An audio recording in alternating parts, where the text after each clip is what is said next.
DCOMs that didn't get a sequel, but they should have. Topping off our list is of course Lemonade Mouth. That's the first thing that comes to mind. Like, a second movie was in the works and was supposed to happen, but Disney supposedly couldn't think of like a plot for the second movie. I just think they wanted to make Teen Beach Movie instead, but okay.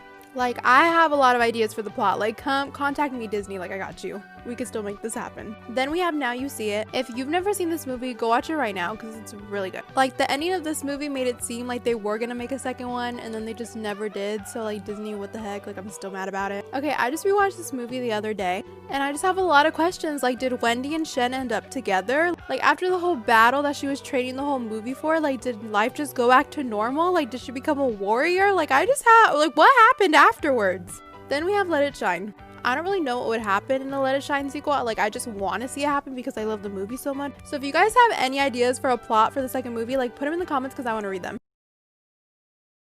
Tiffany, it's just a game. Who cares? I care, because if we don't win Best Cabin, then I don't get Best Camper, and if I don't win Best Camper, I won't get into Harvard, which means I'll never get into Harvard Medical School, which means I'll never become a top doctor, which will kill my mother. Do you want to kill my mother? Wow. Disney Facts That'll Ruin Your Childhood, Part 3. Okay, so Uriah Shelton, who played Uncle Josh on Girl Meets World, in 2017, his ex-girlfriend at the time, friend with benefits, whatever she was, she got a restraining order on him because he kicked her in the stomach. I guess he's a trained MMA fighter, so when he kicked her, it left serious damage and a judge ordered him to stay 100 yards away from her.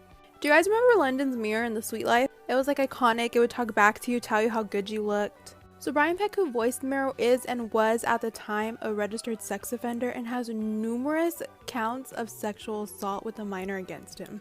And Disney still hired him, and he's continuing to get hired, like, on kid shows. Why? Why is that allowed? Now on to Lelaine. Lelaine from Lizzie McGuire. A couple years after the show ended, she went on a tour with Radio Disney promoting her music. But then in 2007, she was arrested for possession of meth, and she was kind of able to keep it under wraps until she kept missing court dates, and then she had a warrant out for her arrest. Exposing the racism on Boy Meets World.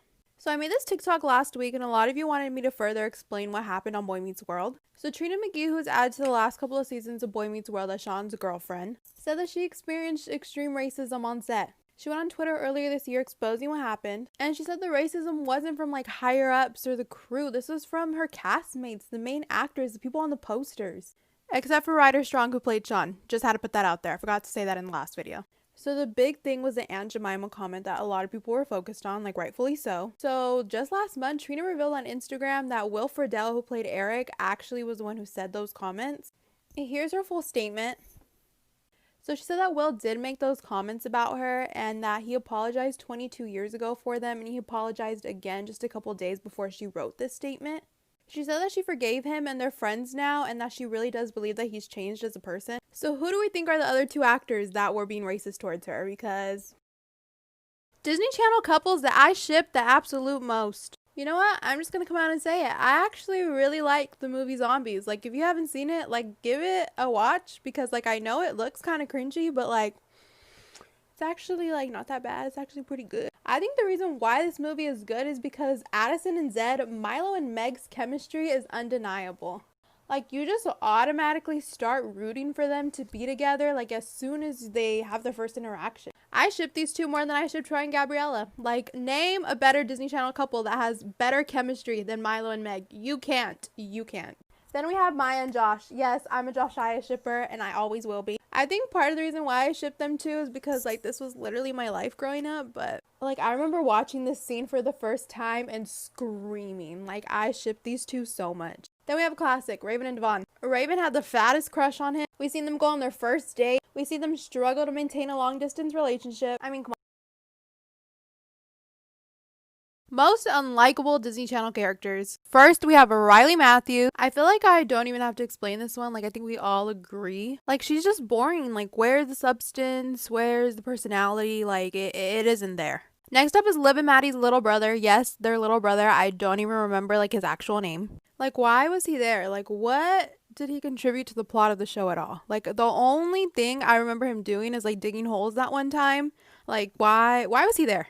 Next, we have Cece Jones. Again, just another main character that wasn't it. Like, Like, the only interesting thing about her character was that, like, she had dyslexia. Like, can you remember anything else? Because I can't. Like, her best friend, her brother, even her mom was more interesting than she was, honestly. And then next we have Bailey Pickett from The Sweet Life on Deck. I'm sorry, but I hated Bailey before all of you guys did. She was annoying and I never liked her. Like, I don't even have to explain this further. Disney Channel original movies that you must see if you haven't already. First up is ZENON. ZENON is probably one of my favorite Disney Channel movies ever. Disney made 3 of them, that's how you know they're good. So the movies take place in the future, and in the future you're allowed to live in outer space, so a lot of people live on outer space in the space station. And in the first movie, Zenon gets in trouble and her parents send her to Earth to go live with her aunt. She thinks that people that live on Earth are crazy, people that live on Earth think space people are crazy, and it's just such a good movie. There's so many iconic outfits, there's good songs, Raven's in the first one and the third one. Like, go watch this movie immediately. Then we have Smart House. Smart House is a Disney classic. Basically, this boy wins a contest to live in this crazy smart house. The house cooks for them, cleans for them, does everything for them, but then, like, of course, something bad happens. I'm not gonna give it away, but this movie's so good and you have to go watch it. Johnny Tsunami has such a special place in my heart. Johnny's lived on the beach his whole life, and his dad moves into this snowy place and he has to deal with these ugly kids. You know, the weekend we got married, we weren't even planning on doing it. Getting married.